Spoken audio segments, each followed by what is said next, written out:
titled Managing Urban Forests for Distributive, Procedural, and Recognition Justice. I'm Kyla Garash, the co-chair for this thesis, along with Paul Cossio. And a few things I wanted to point out. Tamara's done all the drawings throughout the presentation, all the houses, all the trees, just so you know. And the other thing I wanted to mention, I think Tamara's father and stepmother are here. So the way we're going to proceed is Tamara's going to give a 30-minute presentation or so. Then we're going to, Tamara will field questions from the audience. And then we'll do a few rounds of that. We'll ask the audience to leave. And then it'll just be the committee. And Tamara will ask you some detailed questions. And then afterwards, we'll ask you to leave. We'll deliberate, make a decision, and then invite you to come back. Sound good? Yep. All right, thanks. Okay, thank you. First, I want to start out by thanking my committee so much. You all have been so instrumental to my growth over the past 3 years, and I truly would not have been able to do this project without you all. I appreciate you so much. So before I get started talking about managing urban forests, I want to start by talking about something even more important. And that is my dog, Loki. Loki is a rescue dog. He loves 3 things more than anything else. He loves carrots, rolling in grass, and stuffed toads. But unfortunately, we live in a condo complex that doesn't have any grass for Loki to roll in. So I like to walk him to our nearest park. It's about a mile away, which is fine in beautiful weather like today. But on super hot days in the summer, it's not so fun. As we all know, it gets really hot here in Phoenix. How hot, you might ask? It gets so hot that last year alone, over 645 people died of heat-related causes. And that is a 52% increase over the previous year. As you can see from this map, heat is not equally distributed throughout the valley. You can see that the most dense urban areas are the hottest areas, which is a phenomenon known as the urban heat island effect. Now, this phenomenon has been observed throughout the world. And one way that cities are starting to combat this phenomenon is through urban forestry. The urban forest refers to all of the trees within a given urban area, including street trees, trees in parks and nature reserves, and even trees in people's lawns. However, forestry can be difficult here in Phoenix because not only do we have to be careful about our water use, and trees use up a lot of water, but also the intense heat here can even kill trees. That's really unfortunate because, as I mentioned, trees can mitigate that urban heat island effect. In fact, one study done in Phoenix found that an increase in canopy from Phoenix's current average of 10% to their goal of 25% could create 2 degrees Celsius in cooling. Now, despite this very important feature of trees are currently inequitably distributed in cities throughout the US. So one study of 9 US cities found that tree canopy is largely concentrated in neighborhoods that have higher median income, and other studies have shown that trees are concentrated in areas that have higher proportions of white residents. Now, cities are starting to notice this, and they're implementing urban forestry plans with equity goals. For example, the city of Tempe has a goal of 25% throughout Tempe, but they want to ensure that there's at least 10% tree canopy cover in the neighborhoods that have the least tree canopy. However, goals like this often go unmet. For example, New York and Los Angeles implemented MillionTrees initiatives where they had the intention of planting 1 million trees in each city. However, New York City planted about 900,000 trees, so they got pretty close to that goal, but those trees were largely concentrated in parks, and parks are inequitably distributed in New York City. And so this actually exacerbated the issue of urban tree equity. And Los Angeles planted about 70,000 trees, which didn't even come close to the goal. And it's hard to tell if it was an equitable outcome because of poor documentation during the process. So because these goals often go unmet, this suggests a need for a model to identify opportunities for intervention. And the first part of my thesis is developing such a model. So the first thing that my model does is it addresses the tripartite model of environmental justice, which includes distributive, procedural, and recognition justice. Distributive justice refers to the way that things are distributed. So does everybody have equitable access to trees? Procedural justice refers to the process through which these distributive outcomes come to be. So is everyone meaningfully involved in urban forestry processes and practices? And recognition justice refers to the underlying causes of maldistribution. And recognition justice requires that we recognize people's unique needs and preferences. So are everyone's unique needs and preferences considered and respected in the urban forestry process and practice? The other thing my model addresses is ecosystem services and disservices. It's a common misconception that trees are inherently good and everybody loves trees. But trees have both benefits and drawbacks. Some of the benefits, also known as ecosystem services, are stormwater retention, air quality regulation, air temperature regulation, and they can beautify the area. But they also have drawbacks, also known as ecosystem disservices. And these can include litter from fruit falling on the ground, infrastructure damage from branches falling on buildings to roots pulling up sidewalks. They can release allergens into the air. Maintenance for trees is quite costly. And they can even have a disorderly appearance that some might believe makes the environment less aesthetically pleasing. Now, whether something is an ecosystem service or a disservice is based largely on an individual person's preferences. For example, one person might love the fruit that grows on the tree in their front lawn, but their neighbor might hate that that fruit falls in their lawn, and they have to take care of that too. Or one person might love that a tree flowers and adds to the beautiful appearance of the environment, but another person might hate that those flowers produce pollen and it flares up their allergies. And so this is how ecosystem services and disservices are largely dependent on preferences. So here's a diagram of that model. This model shows the relationship between socioeconomic status and satisfaction or dissatisfaction with trees based on a supply and demand pathway. On the left, in green through the supply pathway, socioeconomic status determines the management of urban tree canopy, which determines the supply of urban tree canopy. On the right, in red, is the demand pathway through which socioeconomic status determines human needs and activities, which determines demand for urban tree canopy. Then urban tree canopy supply and demand meet to form ecosystem service and disservice provision and satisfaction or dissatisfaction. The distribution of these ecosystem services and disservices and the distribution of satisfaction represent that distributive dimension of environmental justice.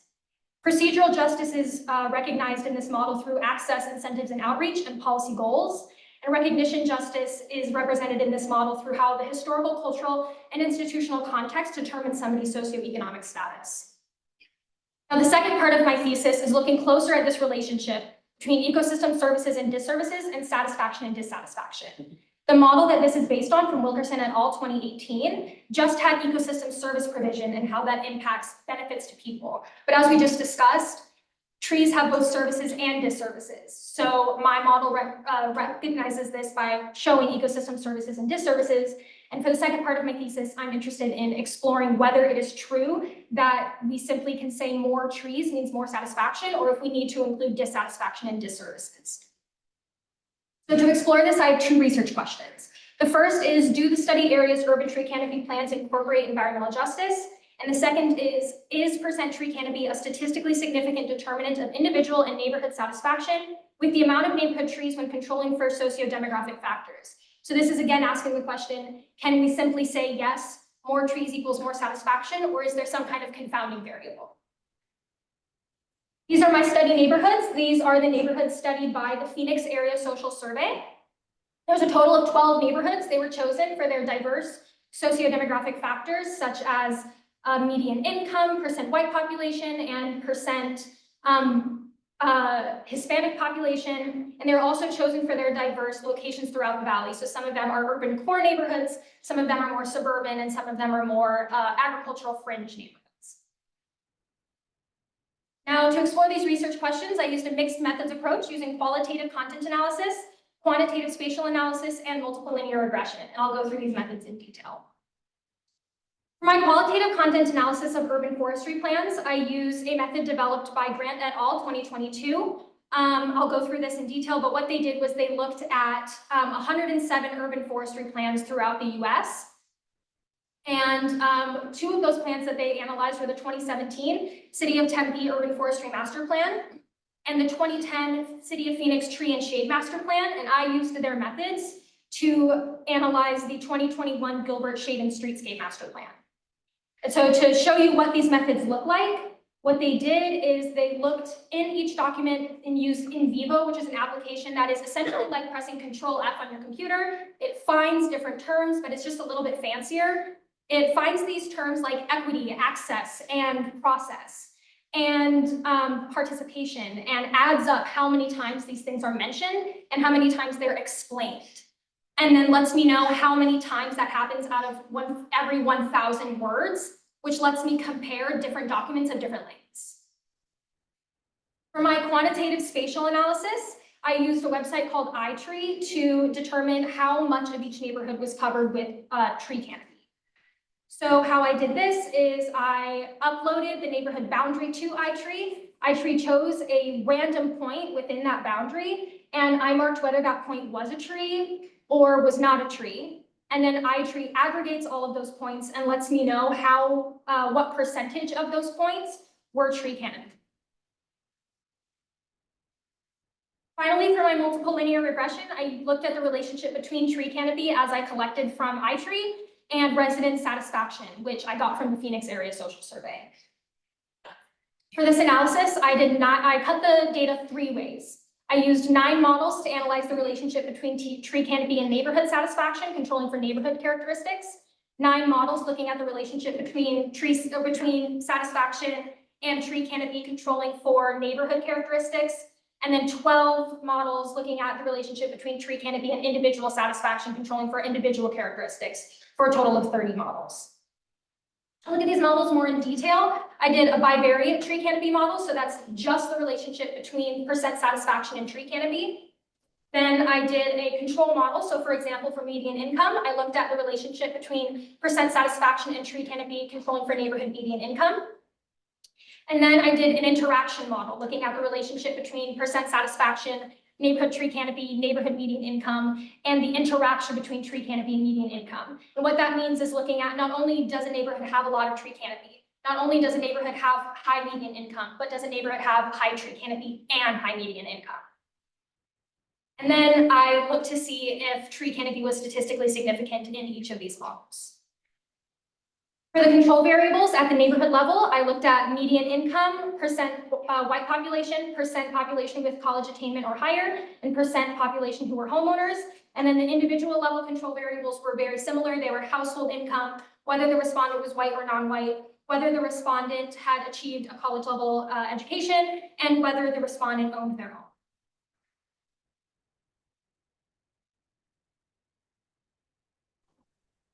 Now, before I get into the results for the rest of the presentation, you'll see these little neighborhood sketches at the bottom of the screen. For these sketches, what I did is I went to the neighborhoods and I drew the trees that I saw there and the houses that I saw there. And each tree in the drawing represents 2% of tree canopy. So that first one has 6% tree canopy, the second one has 12%, and that third one has 4%. So you'll see these throughout the rest of the presentation. For my tree plan analysis, I compared the mentions and explanations of environmental justice in each plan to the average from those 107 plans that Grant et al. Analyzed. You can see for the mentions of environmental justice, Phoenix came in below average, Tempe came in pretty high above average, and Gilbert came in below average. Scottsdale did not have a plan for me to analyze. Similarly, for explanations of environmental justice, Phoenix came in below average, Tempe came in above average, and Gilbert didn't have any explanations at all. Now, an interesting relationship that I found here was that if you look at the city of Tempe, they had the most mentions and explanations and the highest percent tree canopy in the Tempe neighborhood, but the lowest satisfaction rate of the neighborhoods that I measured. Conversely, Gilbert had the least mentions and explanations and the lowest percent tree canopy, and the Gilbert neighborhood had the highest percent satisfaction of any of the neighborhoods. Similarly, Scottsdale did not have a plan, had low tree canopy, and had very high satisfaction. So what this may indicate is that cities that have higher satisfaction rates may not notice the disparities in tree canopy and in satisfaction, and therefore may not feel the need to address environmental justice in their urban tree canopy plans. Now, this claim is limited by the fact that my sample sizes are very small. Tempe and Gilbert, I have a sample size of 1, and Scottsdale, I have a sample size of 2, but I still think that this is worth noting and is an area for further research. For the tree canopy data collection, the neighborhood with the lowest amount of tree canopy was neighborhood Q15 with 2.6%, and the neighborhood with the highest percent tree canopy was W15 with 18.6%. Both of those neighborhoods were in Phoenix, and the average amount of tree canopy in these neighborhoods was 7.5%. Now, to compare these to the goals, Phoenix and Tempe have a goal of 25%, and Gilbert has a goal of 30% tree canopy. And so you can see that all of these neighborhoods came in pretty far below those goals. Now for the regression analysis, this is the relationship between tree canopy and individual satisfaction, this is looking at the relationship between neighborhood tree canopy and neighborhood satisfaction, controlling for neighborhood characteristics. And you can see that percent tree canopy was insignificant in all 9 of the models. Now for the relationship between individual satisfaction controlling for neighborhood characteristics, tree canopy was statistically significant in 4 of the 9 models. And then for the relationship between individual satisfaction and tree canopy controlling for individual characteristics, tree canopy was statistically significant in 3 of the 12 models. So in summary, for the urban forestry plan analysis, in terms of mentions and explanations of environmental justice, Phoenix came in below average, Tempe came in above average, and Gilbert came in far below average, while Scottsdale did not have a plan to analyze. Tree canopy percentage ranged from 22.6% to 18.6% with an average of 7.5%. And the multiple linear regression results showed that tree canopy percentage is insignificant in 23 of the 30 models.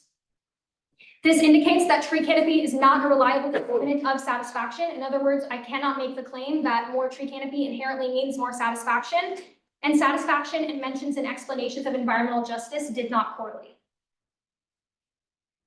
Now, these results do have some limitations. I did use survey research, which is prone to non-response error. So what that means is when they implemented the survey, there were people who did not respond to the survey. And that means that those people who didn't respond, their opinions and their perceptions of satisfaction were not included in my analysis. For the urban tree canopy plan analysis, as I mentioned before, the Tempe and Phoenix plans were analyzed by Grant et al. 2022, whereas I did the analysis for Gilbert. So it's possible that I had different standards than they did for what counts as a mention or an explanation, and therefore the results might have been different if one of us had done the study versus the other one, showing a lack of intercalated reliability. And finally, for the statistical analysis, there are many variables that I did not explore, such as people's preferences, as I mentioned before, such as people's political ideologies, and factors of the built-in that could impact somebody's satisfaction or dissatisfaction. So future research should explore more variables. Now, to come back to my model, I explored this relationship between ecosystem services and disservices provisioning and satisfaction and dissatisfaction. And I found that there is not a direct relationship between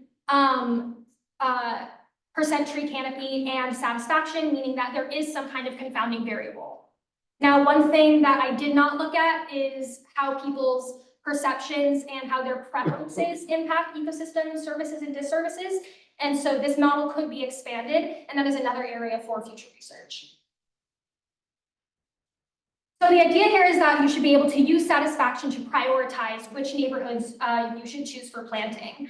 Now, of the 8 Phoenix neighborhoods, 4 of them came in under 50% satisfaction. There was one neighborhood, 7-Eleven, that is an obvious choice for planting.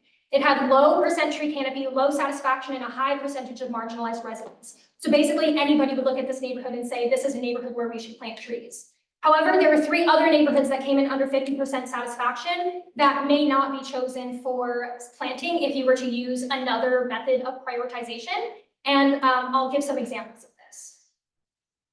So tree equity score is a very common and readily accessible method of prioritizing neighborhoods for planting. Tree equity score gives a score based on socio-demographic factors and percent tree canopy on a 0 to 100 scale, with lower numbers meaning higher priority. Now, looking at the 4 neighborhoods that came in under 50% satisfaction, we see that neighborhoods U18 and V14 had very high tree equity scores, and therefore probably would not be chosen for planting, even though they have low satisfaction rates. Here is another method of prioritization, the 2017 shade tree planting prioritization map produced by the Arizona Department of Forestry and Fire Management. On this map, red means higher priority, whereas green means lower priority. So you can see that the lowest priority Phoenix neighborhood would be U21 in the top left, whereas the highest priority neighborhoods would be U18, V14, and 7-Eleven, as shown in that bright red color. So to compare these different methods of prioritization, as I mentioned before, neighborhood 7-Eleven is an obvious choice. You would choose this neighborhood no matter which of these prioritization methods you use. But if you were just to use that planting prioritization map, you would not probably choose neighborhood R18. And if you were just to use tree equity score, you would not choose neighborhoods U18 and V14, even though they have low satisfaction. So using this satisfaction lens gives us a more complete understanding of neighborhoods that are in need of planting. Now, this all culminates in some recommendations for cities. First, I recommend that cities include and define environmental justice in their urban forestry plans, and then go on to set measurable goals for environmental justice. I talked a lot about planting, but my recommendation is that cities not only focus on planting, but also focus on city-funded maintenance, water credits for households that may not be able to afford to water their trees, and education and outreach. I also recommend that cities invest in using socioecological surveys to measure satisfaction to determine the need for and success of tree planting initiatives. This works best if these socioecological surveys are repeated over time. In conclusion, I understand that cities have obligations to meet their stated urban tree canopy goals, and as such, environmental justice may simply not be a consideration in their urban tree canopy plans. However, cities have an opportunity here to address historical environmental injustices through their urban tree canopy plans. And this satisfaction lens may allow not only for more just outcomes, but for more feasible goals. For example, the IBW neighborhood had the highest satisfaction rate of 81.4%, but only 8.5% tree canopy. And similarly, the Power neighborhood had 78.3% satisfaction and only 6.6% canopy, far below that 30% goal. So it's possible that we can meet people's satisfaction with less trees than we think we need. Now, I talked a lot about satisfaction, but I think there's one little guy whose satisfaction matters more than anybody else. And you can guess who that is. That's Loki. So I hope that no matter how we go about planting trees, we do so in a way so that Loki and other dogs can get to the park and roll in the grass. Thank you.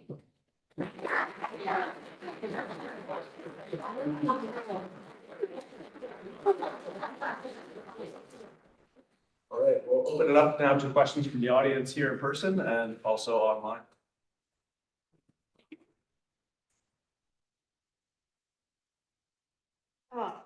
Good job. I'm wondering, since you started and ended your story with parks, but you didn't really talk about that in your analysis, could you talk about why or why not, or if that was what you were thinking? So parks are a very common place that cities will focus their urban tree canopy, which, as I mentioned with New York, can be problematic because parks tend to be located in areas that are primarily high income.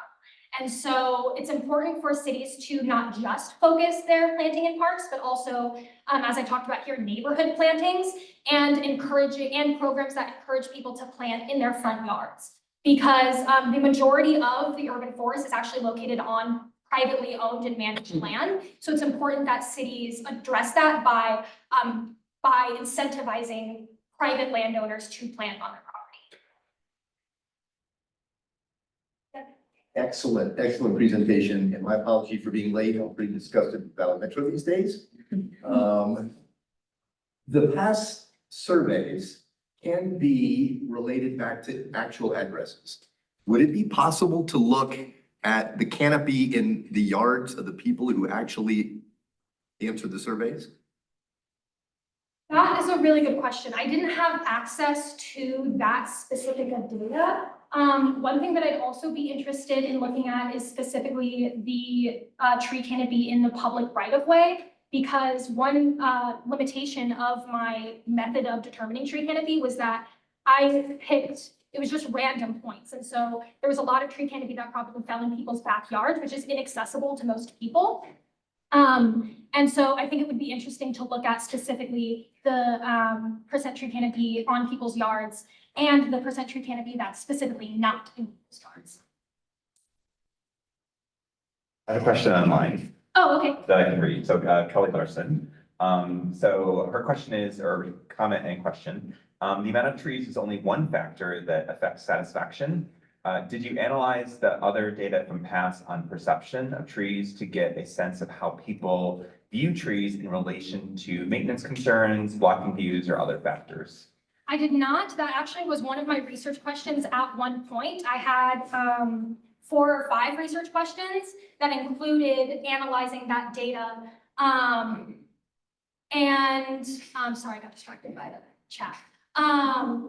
So yes, there are questions on PASS about people's satisfaction with the shade provided by their trees and by the maintenance practices and by whether those trees are add to the aesthetics of the area. And so I would really love to explore that in the future, but I didn't this time because I just decided to simplify my research questions a little bit. Yeah, I was curious about whether on the PASS survey you can know the socio-demographics of those who indicate satisfaction. Just because I'm curious that in a place where there's a high satisfaction, and there might be a suggestion that that area needs less trees, if that's coming from individuals who are protected from heat vulnerability, when people who might not be protected from heat vulnerability don't necessarily have a voice in that. Something that I would really love to explore is like you just said, within neighborhoods, how people, because the past neighborhoods are chosen based on largely census block groups, which can encompass more than one neighborhood.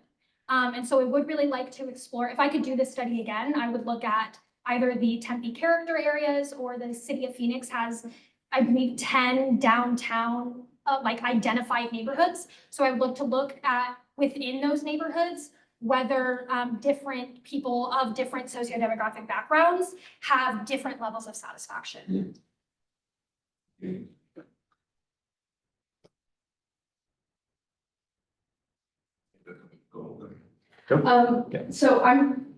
Excellent job. And I'm curious, I guess maybe looking forward for your own research, or if another researcher were to come across whatever paper comes out of this project and wanted to do perhaps a larger scale spatial analysis or kind of remote sensing spatial analysis of tree canopy coverage in a larger area or a larger number of neighborhoods. Do you have any ideas or recommendations about additional tools or methodologies that could be used? I think you're like alongside maybe your kind of iTree methodology or as an extension of that methodology. I'm just kind of curious about your thoughts. Yes. If I were to do a larger scale study, I probably wouldn't use iTree. So for iTree, for my 12 neighborhoods, I did 1,000 data points for each neighborhood for a total of 12,000 data points. And so I wouldn't necessarily, that'd be very time intensive if you were to do a larger scale study. I would say even higher quality tree canopy data does exist. It is very expensive to come across.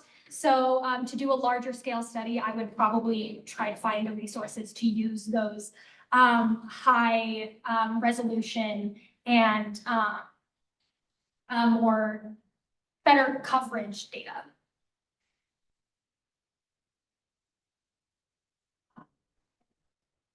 I have a question about, it's a historical question. So part of this, your study is to engage the histories of environmental injustice / justice. And one of your findings is a satisfaction lens may allow for more feasible goals and just outcomes. To me, I interpret that as an interpretation of how we are to engage the histories of injustice. So satisfaction is a very process-driven thing. It's not, I was satisfied on May 17th and after that I was not. And also you could think like, we planted 20 trees in BIPOC communities and now we've met our EJ goals. What does your presentation, your outcomes, your process of your studies say about history and say how we might better engage the histories of injustice? Does that make sense? Yeah, so something that I also want people to take away from this presentation is that it's important to ask people what they want. Because if you go to a city council meeting when people are talking about planting trees, oftentimes people will say, well, why are we even spending this money on planting trees? We have so many other issues that we should deal with. And the answer is often this funding comes from like the US Forest Service. And so the city has no choice but to use it on tree canopy. But if we ask people what they want, we can say, okay, this specific neighborhood has low tree satisfaction. This is a neighborhood where we should focus specifically this funding, whereas another neighborhood that may have higher rates of other neighborhoods that have more pressing issues. Different departments can focus their resources on those neighborhoods. I do think it's also important to recognize that there are many neighborhoods that don't want trees planted in their neighborhoods because of past experiences that they may have had with the city. So they may have had negative experiences. They may have had experiences where the city planted a tree or had some kind of tree planting program, and then they were responsible for the maintenance of that tree. That may be one reason why somebody doesn't want trees planted in their neighborhood. So yeah, the history of, and each individual person's history with trees is something important that we should recognize in urban tree canopy planting. Does that answer? That's good. There's a whole lot of questions. Couple questions online, yeah. Okay, I think Kelly just updated me. Okay, we'll ask the second question first. So, and this is related to your review of the tree plans. This is from Emma Vera from Unlimited Potential, who works in this space and does a lot of community organizing. Do you have any information about how the community was engaged, if at all, for the development of each plan in the cities? I don't have information about that. One thing that I really would have loved to have done for this study is to interview the people who wrote those plans to find out more about that. And so I do think that an important part of procedural justice is making sure that different people are included in that process. So I can imagine that these plans probably did include some sort of public engagement. I don't know the specifics of that. And actually, Justin, do you want to make a comment or point? I see your hand is raised. Yeah, actually, it leads in perfectly. Since I actually participated quite heavily on 2 of those 3 plans that you reviewed, the level of public outreach I think is going to change a little bit depending on the individual space, which actually leads into my true question for this. When you're comparing different municipalities and you're starting to look at your 4 selected municipalities that you looked at to review plans versus shade coverage, which was Phoenix, Tempe, Gilbert, and Scottsdale. I'm curious what you think the level of demographics played into when looking at those 3 cities or those 4 cities in particular, because they do have some very, very, very diverse demographic ranges when it comes to household income, ethnicity, et cetera, where Phoenix and Tempe may be more closely aligned, and I think you'd have Gilbert and Scottsdale are more closely aligned. Do you have any thoughts on that? Just kind of what those outcomes show from those 2 different places, essentially? Yeah, I would say that so in that analysis of 107 urban forestry plans that Grant et al. They did look at the relationship between different socio-demographics of each city that they looked at. I think that that is something that I would also like to do. My just my take on it is that you are right that Phoenix and Tempe probably have more diverse populations and are just, Gilbert and Scottsdale are just known as areas that have higher incomes. And so that could be a big part of why we see those different disparities, why Scottsdale doesn't have a plan. They do have one in the works, that's what their website says, and then Gilbert having that lack of environmental justice noted in their plans could definitely have to do with the fact that those are cities known for their higher incomes and less so known for their commitments to environmental justice. Yeah, so I agree. As somebody who wrote the majority of the Gilbert plan, I noticed one of the things you added in there was politics was taken out of this, and I think politicking in planning is a very, very unique situation that I think should be something that's a little more understood. So I'm a little disappointed it was fully taken out of consideration as you dove through these, because I think politics heavily play into what each of these places do at the end of the day, and who's in charge of plans. Because I can tell you, I would have loved to have a lot more environmental justice in the Gilbert plan, but at the end of the day, you're beholden to other powers, unfortunately, at some point in planning. So I'm curious of what your thoughts might be on how you might address that in the future when it comes to having clients essentially that maybe don't want to address those types of issues. Yeah, I think that that's where we can get really creative with our wording. So I think that we can address environmental justice, even when people may not want to. So I like what the city of Tempe did in that they said, we need to have 10% tree canopy, even in the neighborhoods that have the least amount of tree canopy, because that's one way of addressing environmental justice while not necessarily putting the label of environmental justice on it.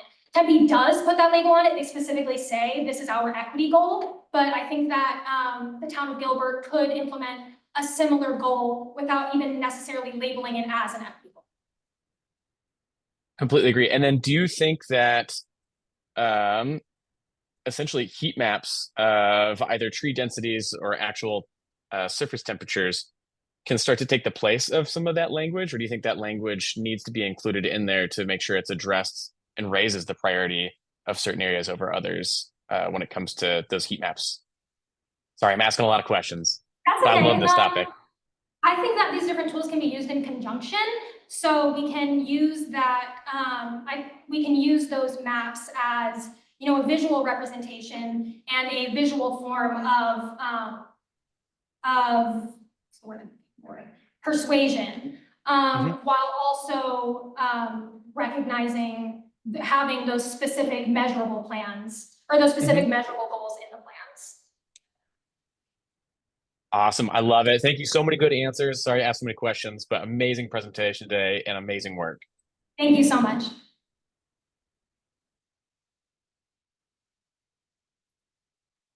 So you ended your presentation by stating that this work could be used for the cities in terms of planning. So when I think of that, I very much think of it as like planners, designers, government officials. But you also chose a more accessible form of your data visualization. And so could you speak a little bit to how you think that may help with community engagement? What do you mean by the accessible form? Yeah, so what I mean is that you sort of, you're not just using graphs and tables. You are using visualizations that are maybe a little bit more appealing to someone who is not necessarily as familiar with these ideas or these numbers. And so I don't know if you've thought at all about community engagement, applying your work in that way, but I would love to hear if you have any thoughts on that. Yeah, I think that the accessibility of this information is very important because oftentimes these planning processes can be exclusionary. And so part of outreach, I agree, is making not only the process accessible, but making the information accessible in the first place. And that's part of why I used iTree, was because it is a free online, easy to use method, as is Tree Equity Score. That's something that I really love about Tree Equity Score, is that it's free and easy to use. So I do think that it is incredibly important that these processes stay transparent and that they are accessible, so that even a neighborhood association could assess their own percent tree canopy and go to the city and say, these are our demographics, this is our tree canopy, we think that this is an injustice, we want greater resources invested in our community. Yeah, great, thank you. Maybe one or two more questions.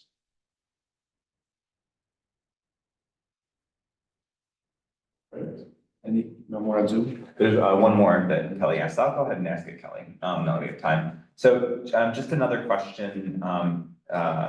Do you have a sense of how characteristics of trees in neighborhoods affect satisfaction? For example, how young or old, small or large, or the species, like native or non-native? I think that really plays into the preferences that people have for trees. So many people, prefer native trees because they can attract wildlife, whereas other people might prefer specific trees that may not be native but may provide food. And so that may be a reason that a person likes a specific tree. And so I do think that it's important that cities, when I say that they recognize people's individual preferences, I mean that they should recognize that people have different opinions of which trees are good for which, there's a saying, right tree, right place. And so I think that's also very important. I think that that, I lost my train of thought there. Paul, can you repeat the question for me? Oh, just in terms of, do you have a sense of how characteristics of trees in neighborhoods affect satisfaction? Yes, so also, talking about, whether a tree is young or old, or that can really affect how much shade a tree provides, and I think that shade is probably a big part of why somebody would or would not be satisfied.